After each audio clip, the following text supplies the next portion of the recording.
Hi good morning நட்புகளே. இன்னைக்கு பாருங்க நான்வெஜ் பிரியரோட ஃபேவரேட் மட்டன் பிரியாணி ரெசிபி தான் போடுறேங்க. 100 ml வந்து ஒரு கிலோ பிரியாணிக்கு 100 ml கடலெண்ணெய் ஊற்றிக்கிறேன். நான் வாங்கிக்கிறது கொழுப்பான மட்டனாக இருக்குதுங்க, அதனால நான் கீ போடலைங்க. இவ்வளோதான் கடலெண்ணெய் மட்டும் தான் நான் யூஸ் பண்ணுவேன். இதுக்கு வந்து பிரிஞ்சி இலை ஒரு 3 ஏலங்க, 3 கிராம்பு, 3 ஏலக்காய், இந்த பாருங்க இந்த கருப்பு இருக்கிற கல்பாசி ஒரு சின்ன பீஸு, அதுக்கப்புறம் 3 சின்ன குட்டி பட்டை, அப்புறம் வந்து பீஸ் போடணுங்க, அது வாசம் கொடுக்கும். இந்த மராத்தி மொக்கு, இந்த குட்டி குட்டியாக இருக்கிறதா மராத்தி மொக்குங்க, கருப்பு கல்ல குச்சிமா இருக்குல்ல அது மராத்தி மொக்கு. இது பொரிஞ்ச பின்னாடி நான் வெட்டி வச்சுக்கிறேன். ஒரு 1/4 கிலோ சின்ன வெங்காயம் வெட்டி வச்சுக்கிறேன், அதை போட்டுக்கலாம். பாருங்க ஃப்ரெண்ட்ஸ், நான் வந்து ஸ்டெயின்லெஸ் ஸ்டீல் கடாயை வச்சு தான் நான் வதக்கிட்டு இருக்கேன் எல்லாத்தையும். ஆக்சுவலாக ஸ்டெயின்லெஸ் ஸ்டீல் அண்டியில் வந்து நான் நிறைய 2-3 வாட்டி ட்ரை பண்ணிவிட்டு அது அடி பிடிச்சிருச்சு பிரியாணி. அதனால நான் வந்து ஃபஸ்ட்டு ஸ்டெயின்லெஸ் ஸ்டீலில் வதக்கிறதெல்லாம் வதக்கி எடுத்துட்டு அதுக்கப்புறம் அலுமினியம் அண்டி தான் யூஸ் பண்ண போகிறேன். எப்பாவது ஒரு நாள் தானே சமைக்கிறோம், பரவாயில்ல, என்ன பண்ணுறது. ஓகேங்க. சேம் டைம் நான் பாருங்கள் ஒரு குக்கரில் வந்து உங்களுக்கு 1 கிலோ மட்டனை வந்து நல்லா கழுவிட்டு கொஞ்சோண்டு இஞ்சி பூண்டு பேஸ்ட்டு கொஞ்சோண்டு சால்ட்டு போட்டு வேக வச்சுக்கிறேங்க.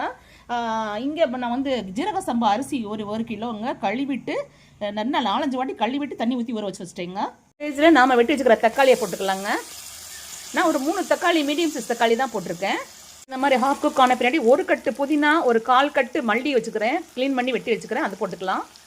ஸ்டேஜில் கல் உப்பு கொஞ்சம், நான் கரம் மசாலா அதாவது கறி மசாலா நான் தாளிக்கும் போது போட்ட எல்லாத்தையும் லைட்டாக வறுத்து பொடி பண்ணி வச்சுருக்கேங்க. அதுதான் நான் பண்ணி வச்சுக்கிற பிரியாணி மசாலா, அதையும் போட்டு வதக்கிக்கலாங்க. அதோட சேர்த்து நாம் எடுத்து வச்சுக்கிற ஒரு 5 பச்சை மிளகாய் போட்டுக்கலாம். தனி மிளகாய் தூள் கொஞ்சம் போட்டுக்கிறேன் காரத்துக்கு ஏற்ற மாதிரியும்.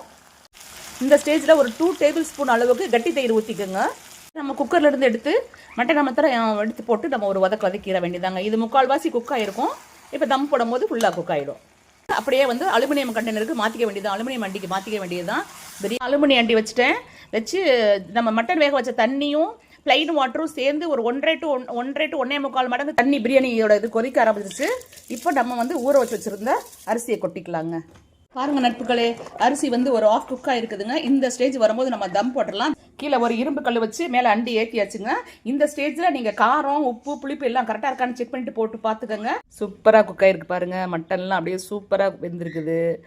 அப்படியே அரோமா அப்படியே பசியை கிளப்புது. இங்கே பாருங்க ஃப்ரெண்ட்ஸ், எந்த ஒரு ஆர்டிஃபிஷியல் கலரிங் எதுவும் இல்லாமல் சூப்பரான மைல்டான ஒரு ஃப்ளேவரோட சூப்பராக குக் ஆகிக்கிற பிரியாணியை பாருங்க. ஓகே நட்புகளே, பாருங்க சண்டே ஸ்பெஷல் பிரியாணி எப்படி ரெடியாக இருக்குன்னு சொல்லிட்டு. இங்கே பாருங்க ஒருத்தர் எப்படி உட்காந்து கட்டுறான்னு சொல்லிட்டு என்னோட பையன்.